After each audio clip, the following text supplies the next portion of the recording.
Brain में क्या क्या बीमारी हो सकता है? लकवा हो जाए, एक्सीडेंट हो जाए, ब्रेन में ट्यूमर हो जाए, कैंसर हो जाए, ब्रेन के अंदर का प्रेशर अचानक बढ़ जाए जिसको हाइड्रोकेफेलस बोलते हैं, मेनिंजाइटिस हो जाए, एक्सीडेंट हो के रीढ़ का हड्डी टूट गया, पैरालिसिस हो गया नीचे का पैर में, चारों दोनों ऊपर का हाथ और दोनों नीचे का पैर पैरालिसिस हो गया, बेड रिडन हो गए, meningitis, stroke, hydrocephalus, brain tumour, है ना। ब्रेन के अंदर में कोई अगर इम्प्लांट लगता है तो इम्प्लांट का भी पैसा और इम्प्लांट लगाने वाले डॉक्टर का जो सीजीएचएस रेट पे बनेगा पैसा, वो सब अनलिमिटेड में जाएगा। ब्रेन की बीमारी या ब्रेन की सर्जरी या ब्रेन की सर्जरी होने के उपरांत फिजियोथेरापी असीमित में जाएगी, वहां 8 लाख वाला वैल्यू नहीं है। ब्रेन के बाद नीचे उतरिए, सबसे इंपॉर्टेंट ब्रेन है, याद रखिएगा। ब्रेन का कोई भी बीमारी में अनलिमिटेड। नीचे उतरिए, उसके नीचे हार्ट है। हार्ट का बीमारी में क्या होता है? हार्ट अटैक होता है, अनलिमिटेड। सीएबीजी होता है, बाईपास सर्जरी होती है, अनलिमिटेड। स्टेंट लगता है, अनलिमिटेड। किसी कर्मचारी या उसकी धर्मपत्नी का वाल्व खराब हो गया तो नया वाल्व लगा, अनलिमिटेड। किसी आदमी का हार्ट ब्लॉक हो गया तो पेस मेकर लगता है, पेस मेकर का पैसा और पेस मेकर लगाने का पैसा अनलिमिटेड।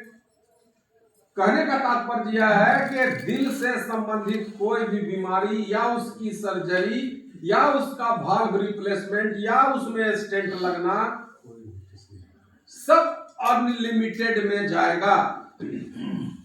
अब हार्ट से नीचे उतरिए, किडनी। आने वाले समय में जैसे जैसे आदमी की उम्र बढ़ती है तो आपको खाली ये लगता है, आप लोगों को लगता है कि चेहरा में झुर्री आया, स्किन में झुर्री आया, दुबर पातर दिखते हैं, गाल चुटक गया। वैसे ही हमारे शरीर के अंदर में अंग भी धीरे धीरे बूढ़ा होता जाता है और उस बूढ़े अंग की कार्य क्षमता धीरे धीरे कम होती जाती है। कहने का तात्पर्य यह है कि किडनी का फंक्शन जहां आपका 100% था, हो सकता है कि 60 साल की उम्र में 90% पे आए, 85% पे आ जाए, 60% पे आ जाए। तो धीरे धीरे हमारा किडनी भी बूढ़ा हो रहा है। आगे चल के हो सकता है कि किडनी फेलियर में तब्दील हो जाए। तो कब तक डायलिसिस नहीं होता है? जब तक यूरिया क्रिएटिनिन जब तक 8 से ऊपर नहीं जाए। अगर क्रिएटिनिन का लेवल 8 से ऊपर जाने लगता है तब अवस्था आती है हीमोडायलिसिस की, या घर के अंदर पेरिटोनियल डायलिसिस की। किसी को अगर अंगदान से किडनी मिली है, किडनी का ट्रांसप्लांट, यानी कहने का मतलब यह है कि किडनी की बीमारी से रिलेटेड कोई भी उपचार या सर्जरी या ट्रांसप्लांट अनलिमिटेड। ठीक है। उसके बाद अब और क्या बच गया? ब्रेन हो गया, हार्ट हो गया, किडनी हो गया, लीवर नहीं। लीवर ट्रांसप्लांट किसी, हम लोग लिख लिख कर थक गए, लीवर ट्रांसप्लांट अभी तक कवर नहीं हुआ है। रीढ़ की हड्डी में भी है। रीढ़ की हड्डी में मान लीजिए एक्सीडेंट हो गया, फ्रैक्चर हो गया, लकवा हो गया, अनलिमिटेड। अभी तो बोले क्या? उसके बाद है एड्स की बीमारी। सपोज करिए कि इसको क्या हो जाता है भाई, बंद हो जा रहा नीचे से हम क्या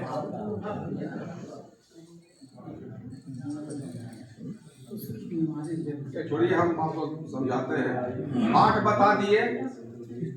उसके बाद हाँ, उसके बाद एक बहुत इंपॉर्टेंट चीज है कैंसर। बूढ़े बुजुर्ग लोगों में जैसे जैसे आदमी का उम्र 45 साल से ऊपर जब बढ़ने लगता है तो किसी भी अंग के में कैंसर होने की संभावना धीरे धीरे बढ़ती है। जैसे जैसे उम्र बढ़ता जाता है वैसे वैसे, जैसे महिलाओं में क्या हो सकता है, बच्चेदानी का कैंसर बहुत कॉमन है, स्तन का कैंसर बहुत कॉमन है। पुरुषों में सबसे कॉमन कैंसर क्या है? सबसे पहले तम्बाकू गुटखा खा खा के जो हम लोग मुंह में जो होता है मुंह का कैंसर। मर्दाना लोग हैं जो खैनी खाते हैं, सुर्ती खाते हैं, गुटखा खाते हैं, बीड़ी सिगरेट पीते हैं, उनमें हाँ तिरंगा कहिए चाहे बीड़ी सिगरेट पीने वाला में भी एक ठो होता है ऐसे पीता है, आइए वो होता है ऐसे पीता है।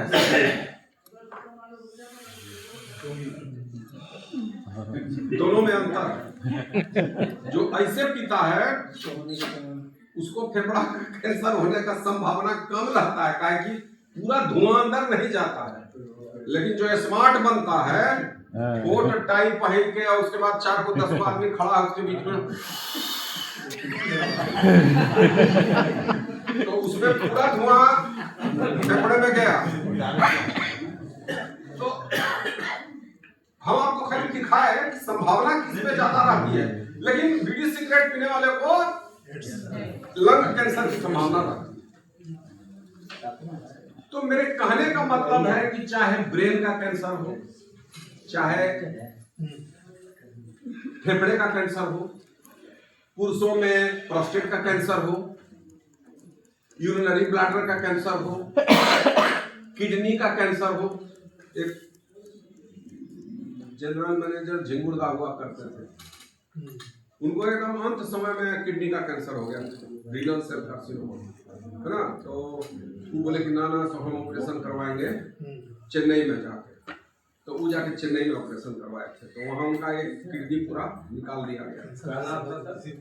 नाम छोड़िए ना, नाम किसी का डिस्क्लोज नहीं किया जाता है, इन पर्सन नाम नहीं लिया जाता है, बस खाली किस्सा बता दिए।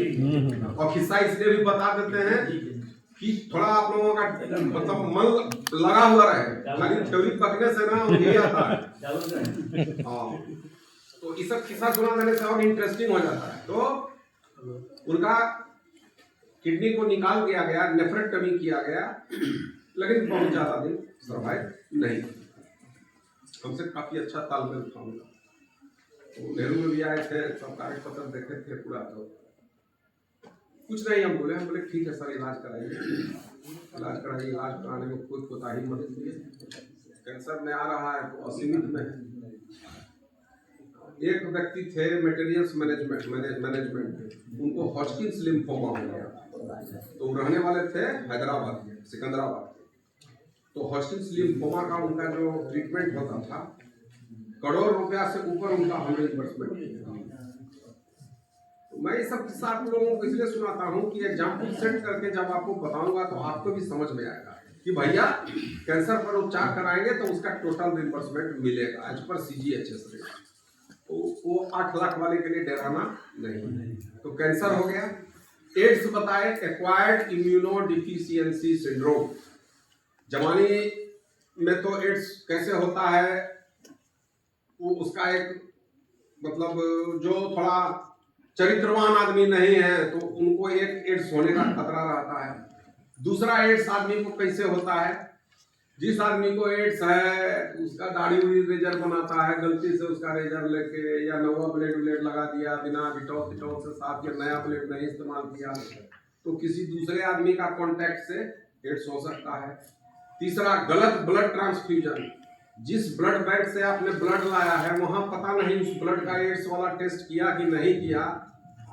आपको जो ब्लड मिलता है ब्लड बैंक में, वो पहले 5-6 बहुत कड़े टेस्ट से गुजरता है। जब वो कड़े टेस्ट में पास होता है तब उसी ब्लड को ब्लड बैंक में रखा जाता है फॉर ट्रांसफ्यूजन।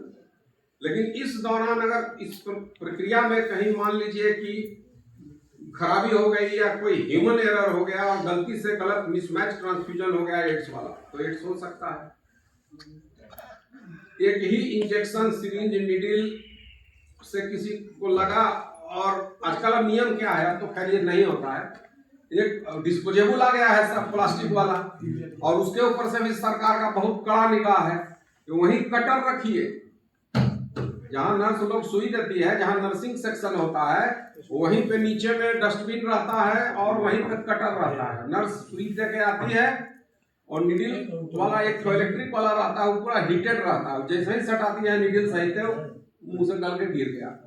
और जो ये जो सिरिंज होता है, कटर होता है, सिरिंज को तो टुकड़ा में काट के और वो चला जाता है डस्टबिन में। फिर अगला दिन बायोमेडिकल डिस्पोजल वाली जो टीम आती है, वो टीम उसको ले जाकर के डिस्पर्स करती है। गलती को से किसी को ये सुई चुभ न जाए या गलती से किसी को छुआछूत का रोग ना हो जाए, तो सरकार इसीलिए अब अस्पताल खोलना, नर्सिंग होम खोलना बहुत ही डिफिकल्ट हो चुका है, बहुत कड़ा हो चुका है। फायर का अलार्म नहीं है, तो स्मोक डिटेक्टर नहीं है, तो बायोमेडिकल टेस्ट नहीं है, तो ब्लड बैंक आपके पास में नहीं है, तो एक्सरे नहीं है, तो एमआरआई नहीं है, तो सीटी नहीं है, तो अल्ट्रासाउंड नहीं है।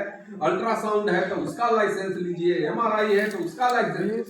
एक डॉक्टर अस्पताल भी खोले और 100 लाइसेंस लेगा, और लाइसेंस भी आपको आजकल ऐसे मिलेगा नहीं, बिना घूस के लाइसेंस मिलना नहीं है। इसलिए अब ये अस्पताल नया खोलना आम डॉक्टरों के बस की बात नहीं रही।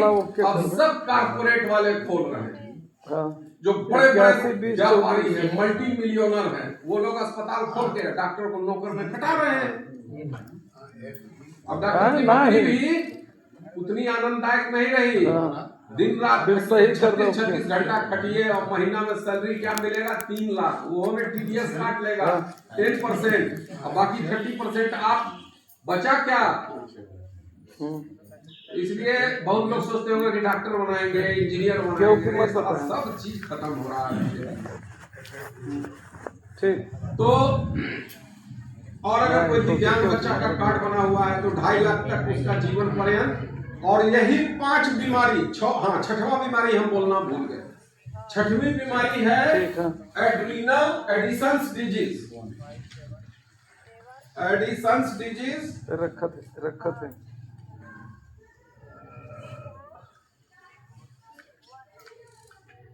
ये ऊपर नहीं चला गया है।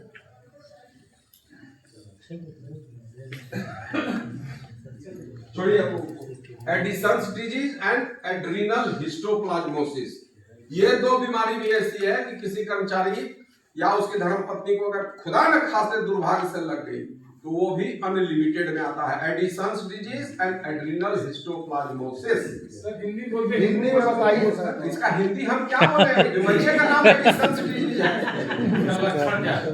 उसका लक्षण है बहुत हाई ब्लड प्रेशर हो जाएगा, लो ब्लड प्रेशर हो जाएगा, अनकंट्रोल्ड एसिड बनना शुरू होगा, पेट में अल्सर हो जाएगा, है ना?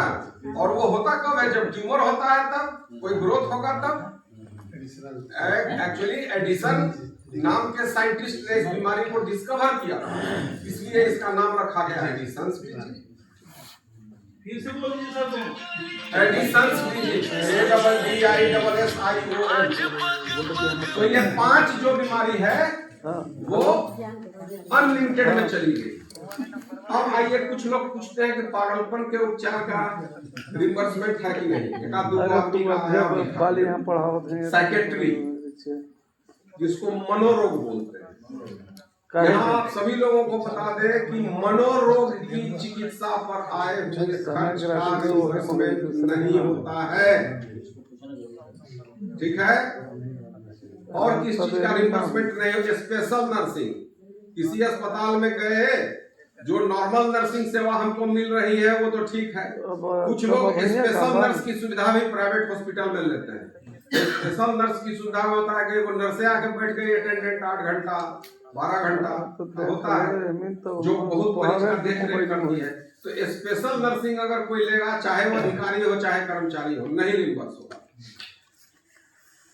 किसी किसी को आंख में पावर बहुत ज्यादा हो गया, 9 हो गया, 10 हो गया, 11 हो गया, तो अब उस आदमी को शौक चढ़ा कि ना चश्मा तो हम नहीं लगाएंगे, हम तो लासिक वाला लेसर वाला ऑपरेशन करा के ही रहेंगे, हम चश्मा नहीं लगाएंगे। तो ये हो गया कॉस्मेटिक सर्जरी। कॉस्मेटिक सर्जरी का इलाज का पैसा रिम्बर्समेंट नहीं होता। कुछ लोग क्या करते हैं, आजकल बहुत कॉमन है, अस्पताल नहीं जाएंगे, डॉक्टर से नहीं दिखाएंगे, दो काम जरूर करेंगे। अपने से लेबोरेटरी में जाके हो तनी ब्लड का पूरा फुल बॉडी चेकअप करना, फुल बॉडी चेकअप। लेबोरेटरी वाला मुंह खोल कर बैठा हुआ है। अच्छा, full body checkup. Full body checkup में 3 गो पैकेज है, एगो 1500 वाला है, एगो 2000 वाला है, एगो 2500 वाला है। काहे भाई इसमें 3 गो थे, इसमें यही इतने होगा, इसमें यही होगा, आई वाला कराइएगा 2500 वाला, ये में समूचा बॉडी कवर हो जाएगा। 2500 रुपया ले लिया, आपका टेस्ट करके दे दिया रिपोर्ट। अब आप जब टेस्ट का रिपोर्ट आपको मिल गया तब वो टेस्ट का रिपोर्ट आप लेके कीजिएगा क्या? डॉक्टर को कोई लिखा नहीं, दिखाइएगा किसको? तो आपका पैसा 2500 रुपया वहां डूब गया। और नहीं तो फिर दूसरा काम कीजिएगा। कोनो आपका दोस्त डॉक्टर रहेगा, जान पहचान का रहेगा, उसको आप व्हाट्सएप कीजिएगा वो रिपोर्टवा, इतनी देख लीजिए तो रिपोर्टवा ठीक ठाक है, कुछ करना होना पड़ेगा। तो मैक्सिमम लोग आजकल यही कर रहे हैं। ये काम आदमी को करना नहीं चाहिए। का है इसमें आपका समय बर्बाद होगा, आपका संसाधन बर्बाद होगा, बिना आवश्यकता के। हाँ जी, जो जांच अभी जरूरी नहीं भी है वो जांच भी आपको पकड़ के कर दिया, तो आपको केवल एक मानसिक संतोष तो डॉक्टर बोल दिया कि कुछ नहीं, लेकिन आपके संसाधन तो बर्बाद हुए। जैसे गांव देहात में टाइप में तो हॉस्पिटल नजदीक में, अगर गवर्नमेंट हॉस्पिटल है तो उसका कुछ मान्य होगा?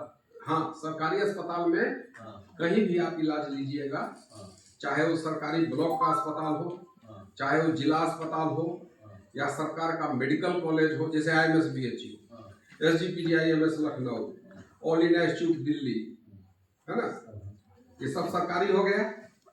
मेडिकल का Patna medical college, Indira Gandhi institute of आयुर्विज्ञान संस्थान Patna, Indira Gandhi institute of cardiology Patna, PMCH Patna, Nalanda medical college Patna, ये आपको BHU का सर सुंदरलाल अस्पताल सरकारी, SGPGIMS लखनऊ सरकारी, किंग जॉर्ज मेडिकल कॉलेज सरकारी। तो कहने का तात्पर्य है कि रिटायरमेंट के बाद, या तो आप अपने रिटायरमेंट के बाद लोग रहता कहाँ है, लोकल जो कर्मचारी जो लोग मतलब बढ़न सीधी रिवा के हैं वो तो रहेंगे इधर उधर पास में, वो तो नेहरू में आके अपना उपचार करा के चले जाएंगे। लेकिन सपोज कीजिए जो बलिया चला गया, जो पंजाब चला गया, गुरदासपुर जो उधर चला गया, इधर आपको कश्मीर, विशाखापट्टनम तरफ, हर तरह के एम्प्लॉई हैं भाई, तो सब लोग रिटायर हो गए, अपने अपने होम डिस्ट्रिक्ट में जाता है।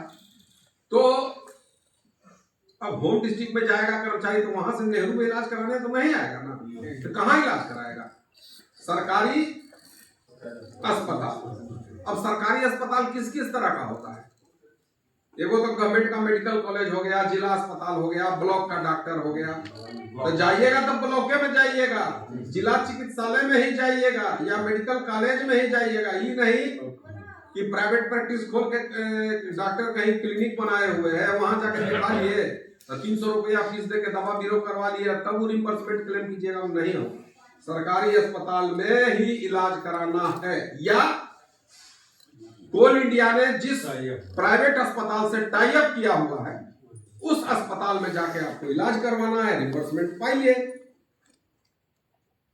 एक ध्यान और रखिएगा, ऐसे ही अस्पताल को चुनिएगा टाई अप वाले को जिसमें सारी सुविधा के लिए मान्यता मिली हुई है, और मेडिसिन, सर्जरी, ऑप्स, गायनी, आई, ENT, ortho, cancer, all facility जिसमें लिखा हुआ है उस अस्पताल को चुनिएगा। तो उसमें चाहे आपको डायबिटोलॉजिस्ट से मिलना पड़े, कैंसर वाले से मिलना पड़ जाएगा, रिम्बर्समेंट हो जाएगा, लेकिन वैसे अस्पताल को कदापि नहीं चुनिएगा टाई अप वाले को जिसमें लिखा हुआ है एक्सेप्टेबल फॉर ओनली ऑर्थोपेडिक, मतलब केवल हड्डी और घुटना ट्रांसप्लांट के लिए। अब वैसे अस्पताल में जाके आप डायबिटीज का इलाज ले लीजिएगा, हार्ट का इलाज ले लीजिएगा, तो रिम्बर्समेंट आपका रिजेक्ट हो जाएगा। समझ में आ गया ना बात? तो दो ही जगह में जाना है, सरकारी अस्पताल, मेडिकल कॉलेज, जिला चिकित्सालय, या फिर आपको क्या कहते हैं कि ब्लॉक अस्पताल, या फिर वैसा अस्पताल जो किसी दूसरे पब्लिक सेक्टर अंडरटेकिंग का हो। यहाँ पर इस क्षेत्र में हमारा अस्पताल, हमारा भी कोल इंडिया का पब्लिक सेक्टर है, दूसरा पब्लिक सेक्टर हमारे पड़ोस में कौन है? NTPC।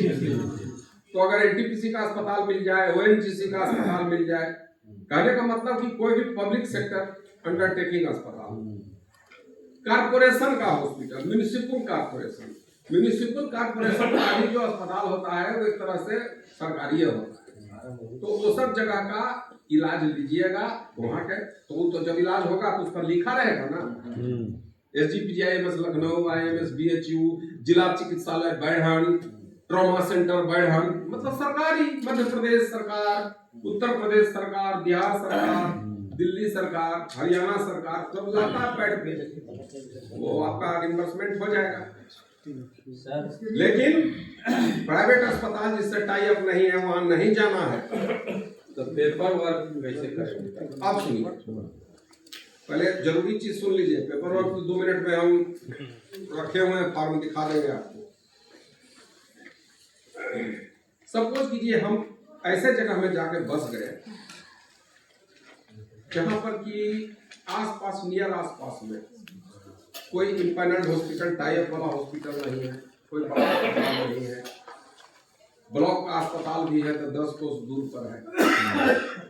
वैसी अवस्था में अगर किसी को इमरजेंसी हो जाए, हार्ट अटैक, एक्सीडेंट हो जाए, लकवा हो जाए, डेंगू हो जाए, कहने का मतलब कि किसी भी कर्मचारी के साथ अगर किसी प्रकार की इमरजेंसी कंडीशन आ गई जिसमें उसके पास कोई दूसरा रास्ता नहीं है कि हम BHU जाएं कि लखनऊ जाएं कि पटना का IIMS जाएं, का है बहुत सारी बीमारियां ऐसी हो जाती है इमरजेंसी में कि अगर आप ज्यादा समय व्यतीत कर दिए मरीज को उठा करके ले जाओ तो रास्ते में ही या अस्पताल पहुंचते पहुंचते वो व्यक्ति दम तोड़ देता है। तो वैसी अवस्था में कर्मचारी क्या करेगा? जो निकट पास का सबसे बढ़िया अस्पताल होगा वहां ले जाकर भर्ती करेगा कि पहले जान बचाओ। तो इमरजेंसी सिचुएशन में आप किसी भी निकट के सरकारी, गैर सरकारी, प्राइवेट नर्सिंग होम में आप तुरंत जाइए, इलाज उनका शुरू करवा दीजिए और एक CMS को इसी पर ईमेल भेज दीजिए कि सर हम फलाना पर जो प्रोजेक्ट जेट से रिटायर किए हैं, या तो मैं या मेरी धर्मपत्नी, यही 2 आदमी होगा, इसी 2 का रिम्बर्समेंट मिलता है रिटायरमेंट पर। अत्यंत गंभीर अवस्था में मेरे नजदीक के, मेरे आवास के नजदीक में ही उनको उपचार हेतु भर्ती करवाया गया है, क्योंकि यहाँ पर इम्पैनल्ड हॉस्पिटल या कोई सरकारी अस्पताल निकट पास में नहीं है। इसलिए जीवन रक्षक कारणों से इनको अविलंब, इनको चिकित्सा के लिए यहाँ भर्ती कराया गया है। यह आपके सूचनार्थ, और उसका एक कॉपी अपने पास रखिए, एक कॉपी भेज दीजिए। उपचार करा लीजिए, उपचार करा करके वो आपको बिल देगा, या तो CGHS रेट से कम पर बिलिंग करेगा या CGHS रेट से ज्यादा पर बिलिंग करेगा। इस केस में जब आप मेडिकल रिम्बर्समेंट के लिए क्लेम कीजिएगा तो CMS आपका क्लेम को भेज देंगे डायरेक्टर पर्सनल NCL के पास, और DP साहब उसको अप्रूव कर देंगे। अप्रूविंग पावर DP को ही बनाया गया है, CMS को भी ये पावर नहीं है। DP साहब काहे अप्रूव कर देंगे?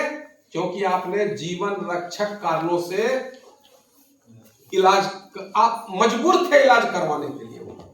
लेकिन कुछ लोग चालाकी करते हैं, कैसी मोतियाबिंद का ऑपरेशन करा लिए जाके अपना प्राइवेट अस्पताल में। मोतियाबिंद का ऑपरेशन तो इमरजेंसी है नहीं, स्किन का रोग तो इमरजेंसी है नहीं, दांत उखड़वाना है, कहीं किसी भी जगह चले गए जाके दांत उखड़वा लिए, वो इमरजेंसी नहीं। इमरजेंसी कहते किसको है?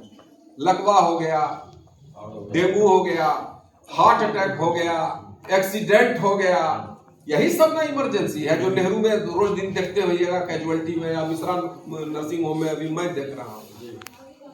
तो जीवन रक्षक कारणों से अगर आप किसी प्राइवेट हॉस्पिटल में चले जाते हैं, वहां पर कोल इंडिया के नियम का वायलेशन नहीं होता है, और वहां पर आप एक तो सिंपली ईमेल 2 लाइन करके छोड़ दीजिए, ईमेल कर दीजिए, आए वो अपना CPRMS कार्ड वाला फोटोकॉपी स्कैन करके अटैच कर देगा।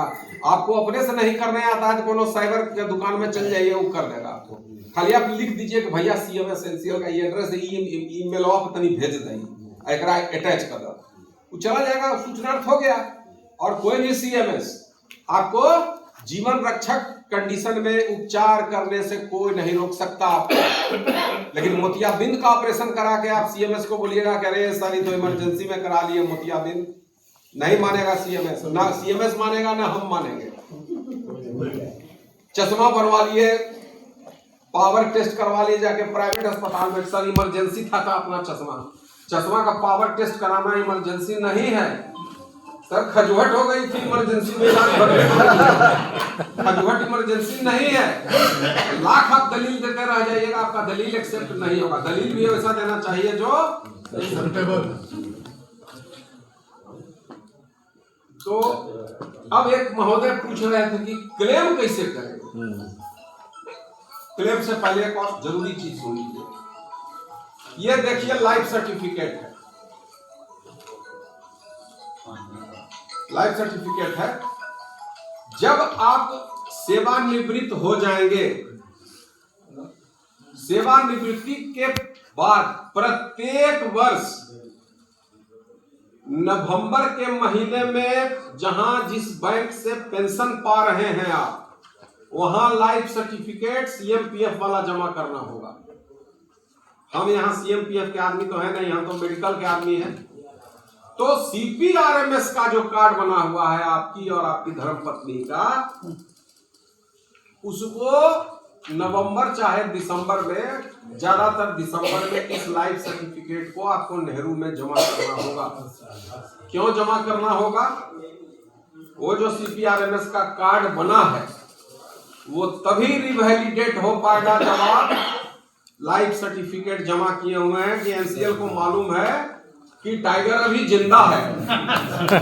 ठीक है, नहीं भेजिएगा ये लाइफ सर्टिफिकेट तो फिर आपका जो ये सारी चिकित्सा की सुविधाएं हैं, रिम्बर्समेंट है, रोक दिया जाएगा। ये भी सर ईमेल से भेजना है ना? हाँ, लाइफ सर्टिफिकेट आप ईमेल से भेज दीजिए या पोस्ट ऑफिस में स्पीड पोस्ट से भेज दीजिए, या जीवन प्रमाण डिजिटल लाइफ सर्टिफिकेट डिजिटल कहीं पकड़िएगा, वो आपका आधार कार्ड पैन कार्ड करा के आपका फेशियल ऑथेंटिकेशन करके सबमिट करेगा तो उसका लाइफ सर्टिफिकेट नंबर और 2 गो चीज आता है, उसको नोट डाउन कर लीजिए। उसमें लिख देगा लाइफ सर्टिफिकेट सबमिशन सक्सेसफुल।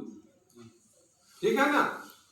तो 3 तरीका है लाइफ सर्टिफिकेट भेजने का। दौड़ना नहीं है, बनारस में है तो साहब कैसे जाएंगे? अरे कुछ नहीं, स्पीड पोस्ट 2 लाइन सीएमएस के नाम से लिख दीजिए, श्रीमान महोदय रिटायर किया हूं जैन से, रिटायर किया हूं ममलोरी से, और चिकित्सा सुविधा के लिए जो है अपना जीवन प्रमाण पत्र आपके सूचनार्थ प्रेषित कर रहा हूं, कॉपी संलग्न है।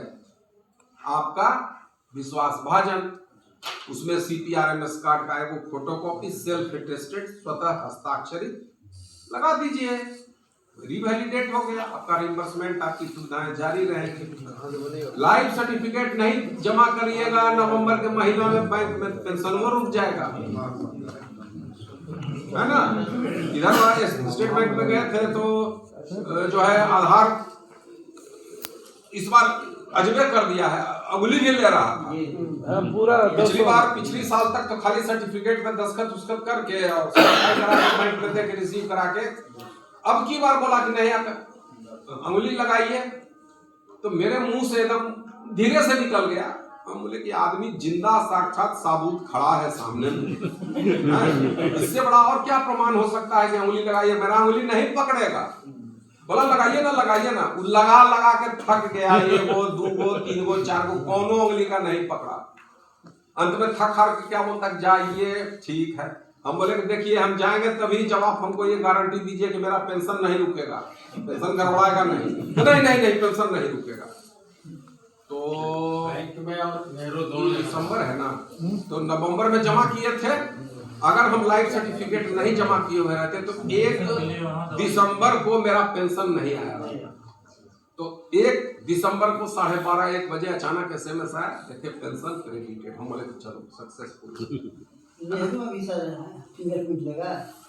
नेहरू में फिंगरप्रिंट नहीं लगा। वो जहाँ डिजिटल लाइफ सर्टिफिकेट जहाँ सबमिट कीजिएगा, जब आधार नंबर दीजिएगा तो कैमरा से आपका फोटो ऑटोमेटिकली हमें खींचने लगता है कंप्यूटर, और कैमरा से आपका आंख जो मलकाइएगा, इसे ब्लिंक कीजिएगा तो वो पुतली को रीड कर लेता है। तो आदमी के आंख की पुतली जैसे आपके आंख की पुतली है, उनका कभी जिंदगी में किसी से मैच नहीं करता, वो एकदम क्लियर होता है। इसलिए बायोमेट्रिक्स, फिंगरप्रिंट और आंख और चेहरा, एज के कारण थोड़ा चेहरा में बदलाव आ सकता है, लेकिन बाकी सब चीज में बदलाव नहीं होता। दोनों जगह देना। तो हाँ, नेहरू में भी पाएंगे। तो डिजिटल लाइफ सर्टिफिकेट में लफड़ा ये है मिलती है वहाँ कि जैसे इसमें लाइफ सर्टिफिकेट एक में पति या पत्नी दोनों साइन कर दिए, टेस्टिंग अथॉरिटी अटेस्ट कर दिया। कौन करेगा अटेस्ट? बैंक ब्रांच मैनेजर, जिस बैंक में आपका पेंशन आता है वो करेगा। मेरे जैसा कोई रजिस्टर्ड मेडिकल प्रैक्टिशनर जिसको प्रैक्टिस करने का लाइसेंस मिला हुआ है वो कर सकता है। गजेटेड अफसर, चाहे सेंट्रल गवर्नमेंट का हो चाहे स्टेट गवर्नमेंट का गजेटेड अफसर हो, वो कर सकता है। और सबसे आसान काम है कि जिस परियोजना से रिटायर किए हैं, जिस कंपनी से रिटायर किए हैं, उसके किसी अधिकारी को पकड़ लीजिए, वो अधिकारी अपना दस्तखत करके मुहर मार के अपना एम्प्लॉय नंबर डेजिग्नेशन स्टैंप हो गया, ले जाके जमा कर दीजिए नेहरू में, पोस्ट ऑफिस में के थ्रू स्पीड पोस्ट से भेज दीजिए, ईमेल एड्रेस दिए हुए हैं ईमेल से भेज दीजिए, है ना। या फिर घर बैठे बैठे अपना जहां है वहां से डिजिटल लाइफ सर्टिफिकेट। तो डिजिटल लाइफ सर्टिफिकेट में लफड़ा ये होगा, पति का एक बार और पत्नी का एक बार, दो को लाइफ सर्टिफिकेट डिजिटल में भेजना होगा, तब गवर्नमेंट मानेगी कि आप लोग पति पत्नी जीवित है। तो ये भी समझ गए, कोई कंफ्यूजन नहीं है। तो ये लाइफ सर्टिफिकेट है, एक बार कोई व्यक्ति ले लीजिए, इसको आपस में सब घुमा के देख लीजिए, चाहिएगा तो इसका प्रिंट आउट भी, लेकिन हम नहीं बोलेंगे प्रिंट आउट, ये सब प्रिंट आउट वगैरह सब अवेलेबल है, नहीं तो नेहरू के CPRMS सेल में भी मांग लीजिएगा लोग दे देंगे। और लाइफ सर्टिफिकेट का फॉर्म ये, सॉरी लाइफ सर्टिफिकेट हो गया। और बोले कि मेडिकल रिम्बर्समेंट क्लेम कैसे करेंगे, रिटायर्ड आदमियों का जो रिम्बर्समेंट करने का जो फॉर्म है वो यही, अभी तक जिस पर रिम्बर्समेंट ले रहे हैं वो बदल जाएगा। रिटायर्ड वालों के लिए ये 2 पन्ना का है, इसको बस भर के ब्रेकअप दे करके और अपना CPRMS कार्ड का फोटोकॉपी सेल्फ अटेस्टेड, कैश रसीद ओरिजिनल, डॉक्टर का प्रिस्क्रिप्शन चाहे या तो ओरिजिनल या फोटोकॉपी या डिस्चार्ज समरी, अगर भर्ती होकर इलाज हुआ तो डिस्चार्ज टिकट मिलता है वो लगा के, बैंक पासबुक जिसमें आपका खाता, जिसमें आपका पेंशन आता है उसका एक कॉपी लगा के और इसको भेज देना है CMS के ऑफिस में। CMS मार्क कर देंगे CPRMS को, वहां पर आपका डिस्पैच रजिस्टर में जो गया है तारीख लिख लेगा कि इतना तारीख को फलना वालों का क्लेम आया है, ठीक है। अब वो प्रोसेस होगा, नियमता तो 45 दिन में, अगर सारे कागजात आपके सही है तो 45 दिन में पेमेंट होना चाहिए।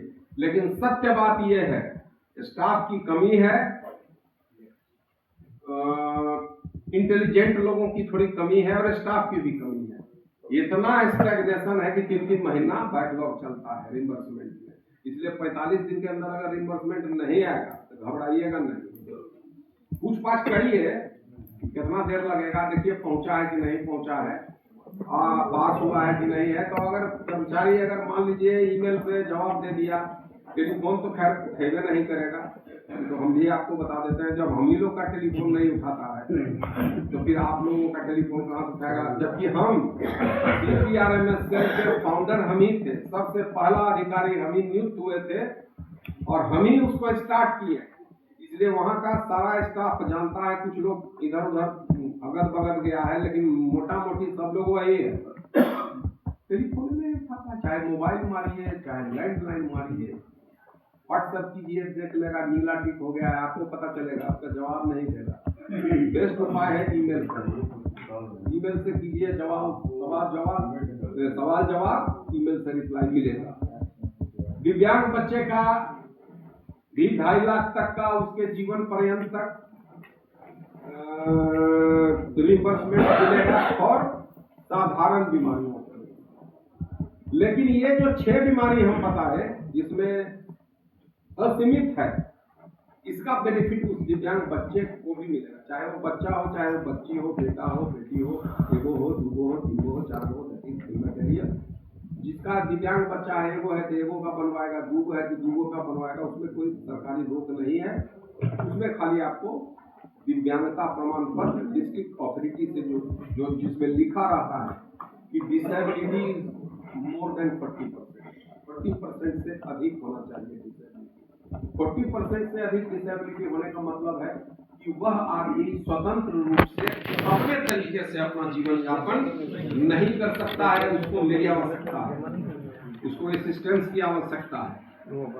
तो 6 बीमारियों के लिए दिव्यांग बच्चे को भी असीमित मिलेगा इलाज और 2.5 लाख रुपया जीवन पर्यंत में रिम्बर्समेंट आप ले सकते हैं। और अगर कहीं दिव्यांग बच्चे की शादी हो गई या किसी उद्योग में वो व्यस्त होकर नौकरी करने लगा, शादी हो गया, अब आपके ऊपर डिपेंड नहीं है, तब आपको एनसीएल को सूचित करके और उस दिव्यांग बच्चे का जो CPRMSC कार्ड है उसको इन ओरिजिनल सरेंडर कर। इतनी बात बता दी हमने, लाइफ सर्टिफिकेट का परफॉर्मा दिखा दिया, रिम्बर्समेंट क्लेम का परफॉर्मा दिखा दिया। तो अब ये मत पूछिएगा 2-3 को क्वेश्चन कि सर रिटायर कर जाएंगे तो फिर रेफर कर दिखाना होगा दिल्ली में, तो फिर नेहरू से रेफर कराना होगा। नहीं, वो कार्ड बन गया, आपको जहाँ जाकर दिखाना है, सरकारी चाहे टाई अप अस्पताल में जाइए दिखाइए, रेफर की आवश्यकता नहीं है। अच्छा सर, एक ये बताया जैसे कि जो इम्पैनल हॉस्पिटल हम लोगों के हैं, हाँ, आप लोगों ने उनको इम्पैनल में शामिल किया है, उनके आप हम लोगों ने नहीं किया है, सब कलकत्ता वाले किए हैं, हम लोग तो कहीं पिक्चर में नहीं है। हम लोग ऐसा आदमी जाएगा टीम में ना, बढ़िया अस्पताल को रिजेक्ट करना पड़ेगा, ये कर्मचारी के इलाज के लिए ठीक नहीं है। नहीं तो उनको पेमेंट करना है हम लोगों को। हाँ, ये क्वेश्चन आपने बहुत अच्छा किया है। कॉन्ट्रैक्ट लोग करवाए हैं कि कैशलेस ट्रीटमेंट देंगे। आपका काम केवल ये है कि आप अपना CPRMS कार्ड ले जाके दिखाइएगा कॉर्पोरेट डेस्क पे। हर एक टाई अप वाले अस्पताल में एक कॉर्पोरेट डेस्क बना हुआ है, उसमें खाली कोल इंडिया का ही तो लोग नहीं जा रहा है, कोल इंडिया का जा रहा है, NTPC का जा रहा है, ONGC का जा रहा है, स्टील अथॉरिटी ऑफ इंडिया का जा रहा है, उसके बाद फिर क्या कहते हैं कि रेलवे का जा रहा है, आर्मी का जा रहा है, सेना का जवान जो काम कर रहा है, बॉर्डर पर लड़ रहा है, या जो सेवानिवृत्त हो गया, सेना के जवान को ECHS पे मिलता है, हम लोगों को CGHS पे मिलता है। तो अस्पताल में ऐसा नहीं है कि कोई एक कैटेगरी का आदमी जाएगा, सब कैटेगरी का। तो आप जब उस कॉर्पोरेट डेस्क पे जाइएगा, तो जब कार्ड दिखाइएगा तो समझ जाएगा कि ये कोल इंडिया का कर्मचारी, ठीक है। आपसे ज्यादा से ज्यादा पूछेगा किस पद से रिटायर किए हैं, आप अपना पद आपका उसी कार्ड पे लिखा हुआ है बता दीजिएगा, तो वो समझ जाएगा कि आपकी एलिजिबिलिटी क्या है। उसके बाद आपको पूछेगा कि आपको कहाँ दिखाना है, क्या तकलीफ है, तो आप बताइएगा। आपके बताने पर वो या तो मेडिसिन या सर्जरी या ऑप्स या गायनी या आंख या हड्डी या कैंसर या किडनी जहाँ भी होगा, वहाँ के डॉक्टर के पास आपको OPD में लेके जाएगा। OPD वाला डॉक्टर आपको देखेगा। OPD ट्रीटमेंट कभी भी कैशलेस आपको प्राइवेट हॉस्पिटल नहीं देगा, इस चीज को भी गांठ बांध लीजिए। बहुत लोग कहते हैं कि साहब गए OPD में दिखाए और जांच करवा लिया, सब जगह तो पैसा ले लिया, कैशलेस कहाँ दिया। भाई OPD ट्रीटमेंट कैशलेस नहीं देगा। मान लीजिए वो 1000, 1200, 1800, 2000 का इन्वेस्टिगेशन कराएगा, डॉक्टर का फीस आपको CGHS पे लेगा, डॉक्टर का कंसल्टेशन 300-400 है CGHS पे। मान लीजिए 2000 का बिल बनेगा और 2000 का बिल NCL से पेमेंट लेने के लिए फिर वो सारा स्पीड पोस्ट करेगा, 5 महीना बैठा हुआ रहेगा 1200 रुपया के लिए। NCL पेमेंट जल्दी करेगा नहीं, पेमेंट में बहुत समय लगता है, तो OPD ट्रीटमेंट डिनाई कर सकता है। तब है इंडोर ट्रीटमेंट। इंडोर ट्रीटमेंट अगर देखने वाला डॉक्टर लिख दिया इसमें कह रहे तो ये बीमारी है, आपको भर्ती होना पड़ेगा, तो जब आप भर्ती होइएगा तो वहाँ कॉर्पोरेट डेस्क पे आके आप बोलिएगा कि भाई साहब ये पूरा इसका डिटेल ब्रेकअप बना के एक चार्ट बना दीजिए, कितना दिन रहना पड़ेगा, कौन सा ऑपरेशन पर CGHS रेट पे कितना उपचार आएगा, कितने की दवाई लगेगी, कितने की जांच होगी, सब ब्रेकअप बना देगा, मतलब एस्टिमेट। एस्टीमेट बना दिया, डॉक्टर की पर्ची, वो एस्टीमेट अपना CPRMSE कार्ड का फोटो लगा करके CMS के इस ईमेल एड्रेस पर भेज दीजिए कि साहब फलाने तारीख को एडमिट हुए हैं, पत्नी का उपचार है, मेरा उपचार है, तो कृपया इस अस्पताल को परमिशन देने की कृपा करें ताकि कैशलेस उपचार मेरा हो जाए। CMS जब आपका ये वाला ईमेल पढ़ेंगे, मतलब पढ़ेंगे क्या, बाबू लोग लड़का फड़का सब प्रिंट आउट निकाल के CMS के पास लेके जाता है सुबह में, CMS जैसे ही देखते हैं साइन कर देते हैं। कौन रोकेगा? कोई नहीं रोकेगा। सेवानिवृत्ति के बाद सेवानिवृत्त कर्मचारी है, अस्पताल में जाके वहां इंतजार में बैठा हुआ है कि परमिशन आएगा तो इलाज होगा, तो तुरंत परमिशन देंगे। वो लेटर निकाल देता है लड़का लोग, वो लेटर का परफॉर्मा हम ही ने बनाया है, खाली नाम, एम्प्लॉय नंबर, डिजिग्नेशन चेंज कर देता है, बाकी माजरा वही रहता है। और उसके बाद अप्रूवल करा के CMS से साइन लिया और तुरंत ईमेल पे रखा उस अस्पताल को ईमेल भेज देगा और आपका जो ईमेल एड्रेस होगा उस पर उसकी कॉपी भेज देगा। तो आपको भी पता चल जाएगा कि CMS का परमिशन मिल चुका है और उस अस्पताल को भी मालूम हो जाएगा कि इनका परमिशन आ गया है। ट्रीटमेंट हो गया, उपचार हो गया, उपचार होने के बाद वो आपको बिल देगा, बिल को अच्छे से पढ़ लीजिए, उस पर सब पर साइन कर दीजिए, तभी कंपनी मानेंगे कि हाँ फला बाबू को कैशलेस उपचार दिया गया है, क्योंकि आपके वहां दस्तखत है। ये तो हुआ कैशलेस अगर अस्पताल देने को तैयार हो गया तो। लेकिन चूंकि सारे कॉर्पोरेट हॉस्पिटल्स का इतना ज्यादा बकाया हो गया है, WCL, NCL का भी बकाया है, ऐसा बात नहीं है, लेकिन NCL थोड़ा प्रॉम्प्ट है। तो अभी भी दिल्ली स्थित, फरीदाबाद स्थित, नोएडा स्थित बहुत सारे अस्पताल, अच्छे अच्छे अस्पताल NCL के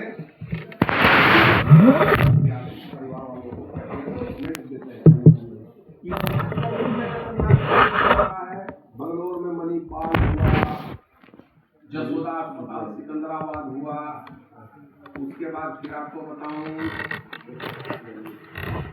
मणिपाल हो गया बेंगलुरु, और हैदराबाद का बहुत सारा अस्पताल है, तो देख लीजिएगा लिस्ट में।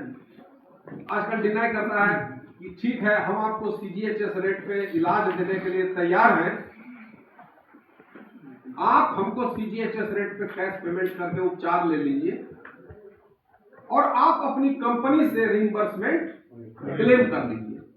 तो वैसी स्थिति में आदमी क्या करेगा? आदमी, हम लोग करते क्या है, ठीक है भैया आप CGHS रेट पे, लेकिन जब भी बिलिंग, जहां पैसा आप देने जा रहे हैं, रसीद उसमें लिख दीजिए बिलिंग CGHS पे। किसी को माथा पर नहीं लिखा हुआ है कि हम CGHS वाले हैं, आपको काउंटर पे बताना पड़ेगा कि बिलिंग मेरा CGHS रेट पे होगा। उसी CPRMSE कार्ड आपका देखेगा, CGHS पैनल पूछेगा, कंप्यूटर के सॉफ्टवेयर में CGHS का रेट दिया हुआ है, सब वही रेट से बिल बनेगा। जब आपकी छुट्टी हो जाए तो डॉक्टर का डिस्चार्ज समरी, जितना पेमेंट किए हैं, कैश रसीद, ओरिजिनल, छुट्टी, ये सब करके इन्वेलप में क्लेम बना के ऐसे रिइंबर्समेंट वाला फॉर्म पे सब ब्रेकअप भर के और CMS के इस एड्रेस पे to the CMS NCA decision through registered post, not by courier. Courier से नहीं भेजना है, हमेशा पोस्ट ऑफिस में स्पीड पोस्ट के थ्रू इस एड्रेस पे भेज देना। CMS उसको मार्क कर देंगे, चला जाएगा CPRMS में, वहां उसकी स्क्रूटनी होगी और जितने भी आप पैसे के हकदार होंगे एज पर CGHS, वो आपके खाते में ऑनलाइन ट्रांसफर हो जाएगा। और कोई क्वेश्चन पूछना है? 5 बजे तक आ जाते हैं त्रिपाठी साहब। हाँ, ये जो है सर, जो 8 लाख रुपया हम लोगों को है मिलता है, तो ये फिर ये रिन्यूअल होता है कि इतना ही ये रहेगा? मतलब जानकारी के लिए। अभी के पॉलिसी के मुताबिक जी, पति पत्नी को सामान्य बीमारियों के लिए जब तक वो जीवन पर्यंत है 8 लाख रुपया का OPD का चाहे तो रिइंबर्समेंट लीजिए, एक्सटेंशन क्यों होता है? या इंडोर का इलाज ले लीजिए सामान्य बीमारियों के लिए। 3-3 महीना पे आप जैसे OPD में गए, शुगर का दवाई खा रहे हैं, ब्लड प्रेशर का दवाई खा रहे हैं, तो सरकारी अस्पताल में या टाई अप अस्पताल में जाकर डॉक्टर को दिखा के दवा लिखा लिए और डॉक्टर साहब को बोल दिए कि सर 3 महीना का दवा लिखिए।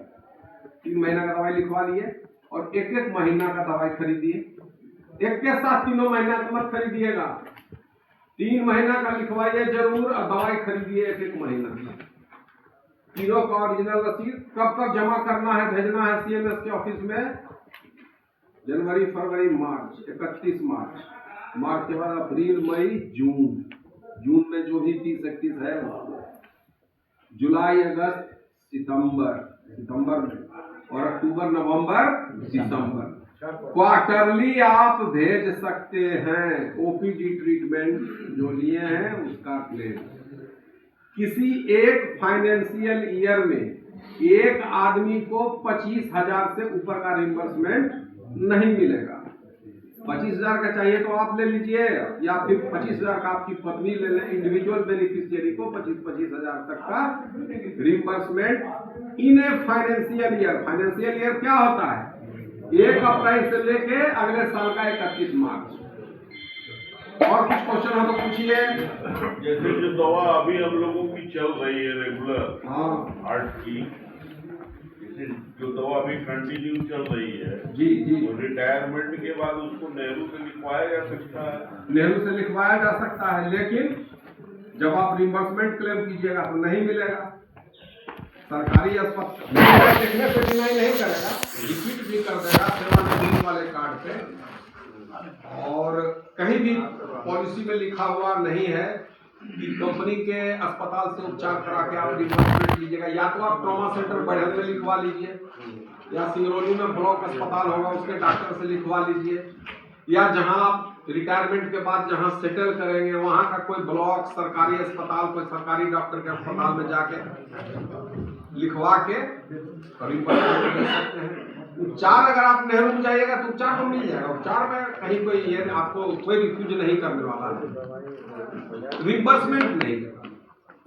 क्योंकि उपचार तो फ्री ही दे दिया आपको, बेड दे दिए, नाश्ता, खाना, जितनी सारी दवाएं उपलब्ध है वो भी दे दिए, एक्सरे, MRI, CT, फलाना ढिमकाना सब आपका कर दिए, जो भी आपको जरूरत है। तो, और जो उपलब्ध दवाई है वो भी आपको दे दिया, जो यानी करेंगे रिम्बर्समेंट काहे का? हाँ, फार्मासिस्ट जरूर कह सकता है कि फल्ला डॉक्टर साहब दवाई जो लिखे हैं, जो भी लिखे हैं, सुलभ तिवारी लिखे हैं, जगदीश लाल लिखे हैं, पांडे जी लिखे हैं, जो भी लिखे हैं, इसमें से इतना दवाई आपको हम दी है, बाकी दवाई जो नहीं रहेगा वहां बगल में NA लिख देगा। लेकिन उसका जब आप क्लेम करेंगे और जब बाबू देखेगा कि ये नेहरू अस्पताल का इलाज लिया हुआ है तो नॉन रिम्बर्सेबल हो जाएगा, रिजेक्ट हो जाएगा वो क्लेम। लेकिन सरकारी अस्पताल का अगर आप इलाज लिए, ट्रॉमा सेंटर मैडम में भर्ती है, जिला चिकित्सालय में भर्ती है, गवर्नमेंट का यहाँ सिंगरौली में PHC है, कम्युनिटी हेल्थ सेंटर है, उसमें दिखा के आप उपचार लेते हैं तो वो रिम्बर्स होगा आपको। ठीक है, सरकारी अस्पताल का वो डॉक्टर का फीस नहीं लगता है, या 10 रुपया का शुल्क लगता है बेढ़न में, तो 10 रुपया का शुल्क आप रसीद दे दीजिए, और जो डॉक्टर दवाई लिखा है दवाई आप केस मेमो लेके लगा दीजिए। डॉक्टर भी लिख सकता है। हाँ, कोई भी सरकारी चिकित्सक या टाइप अस्पताल के डॉक्टर लिख सकते हैं उस दवाई। उस बिल पर सर सरकारी डॉक्टर का साइन नहीं लेना पड़ेगा? कोई जरूरत नहीं है। जैसे अभी रिम्बर्समेंट लेने से बिलवा के पीठ पर लिखते हैं ना, पेड बाई मी, दस्तखत करते हैं, पेड बाई मी दस्तखत। मान लीजिए हम दिल्ली में इलाज लिए डॉक्टर से, ठीक है, दवाई खरीद लिए, चाहे हम बोले ना अब हम पटना जाके खरीदेंगे, पटना में आकर दवाई खरीदे। अब हम डॉक्टर साहब से साइन कराने के लिए फिर दिल्ली जाएंगे?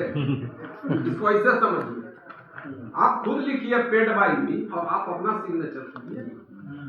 हम लोग तो अभी रिम्बर्समेंट लेते हैं तो यही करते हैं, पेड बाई मी, और सिग्नेचर अपना जो ऑथराइज सिग्नेचर है वही करते हैं, रिम्बर्समेंट हो जाता है। हाँ, 1 महीना लग जाए, 1.5 महीना लग जाए, वो बात अलग है, लेकिन ऑनलाइन खाता में आ जाता है, और खाता में जाएगा आपको पता चल जाएगा क्रेडिटेड बाई NCL। आजकल तो SAP सिस्टम आ गया है ना, तो आजकल पहले जो आता था ईमेल, उसमें रहता था SMS की by NSC Jain, NSC NCL, लेकिन अब NSC NCL नहीं आता, अब केवल NCL का आता है। मतलब अब हेडक्वार्टर से सब चीज सेंट्रलाइज कर दिया है। हम जब थे यहाँ तभी ये सब प्रोसेस स्टार्ट हुआ था। और कोई क्वेश्चन, कोई प्रश्न? हाँ, एक इम्पोर्टेंट चीज है, एम्बुलेंस का रिइंबर्समेंट तभी मिलता है, जैसे मान लीजिए यहाँ से नई दिल्ली गए बाई ट्रेन, तो टीए तो नहीं मिलेगा। लेकिन सपोज कीजिए कि ट्रेन से उतरने के बाद मरीज नॉन एम्बुलेटरी है, आदमी का जब बहुत उम्र हो जाएगा तो ऐसा हो सकता है ना कि भाई उस सीढ़ी पर चढ़ने के लायक नहीं हो, ट्रेन से चढ़ने के लायक नहीं हो, तो उसको व्हील चेयर पे चाहे स्ट्रेचर ट्रॉली से उतार के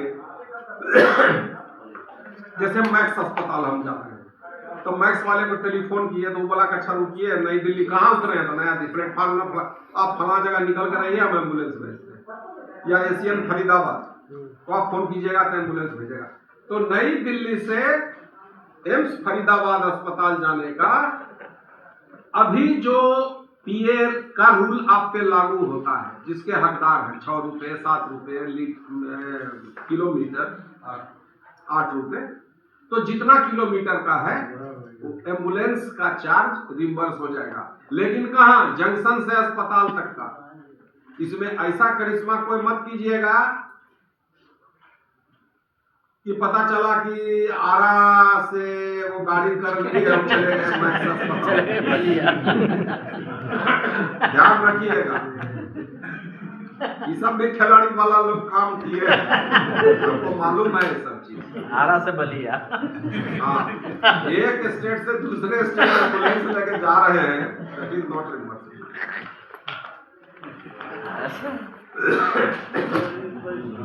ठीक है, हाँ सर। तो हम समझते हैं कि अब आप लोगों का सारा क्वेश्चन एग्जॉस्ट हो चुका है और समय भी हो गया, बहुत लोग उब भी गए होंगे। मैं अपने इस क्लास को यही समाप्त करता हूँ और मुझे पूरी आशा है कि आप लोगों को जो कुछ भी मैंने बताया वो बहुत ही सरल शब्द में बताया, आपके ओन लैंग्वेज में हिंदी में बताया ताकि आप लोग अच्छे से समझ सकें। उम्मीद है कि आप लोगों को अच्छा लगा होगा, नहीं भी लगा होगा अच्छा माफ करिएगा।